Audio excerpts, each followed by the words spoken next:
बालाजीराव काय चालेल की पाऊस नाही काय नाही बा, प्रगतील शेतकरी आहे, शिकलेला आहे. बरोबर आमच्या पतसंस्थेचा डायरेक्टर आहे, बरोबर माझा शेजारी आहे. त्याचं बघून त्याच्या वडिलाची बघून शेती शिकलो मी. बरोबर. आता ते म्हणते आम्ही तुमचं बघू शिकलोय. असं काही त्याचा मोठ लहान असताना वारल्यामुळं हा. त्यांच्याकडे बघून शेती करायची.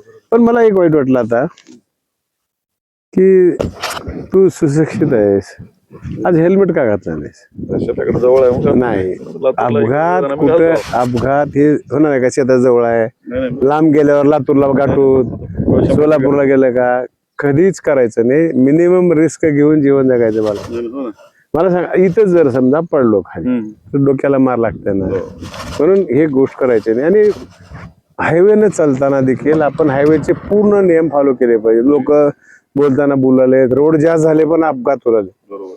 की लोकांकडे लायसन नाही, गाडीची कंडिशन कशी आहे माहिती नाही, कोणत्या रोडनं चालायचं आहे बघायचं नाही, किती स्पीड वाढवायची आहे, मग तुम्हाला कर्विंग कुठं दिलंय, कुठं पास करायचे आहे, ह्या सगळ्या गोष्टी आपण शिकल्या पाहिजे.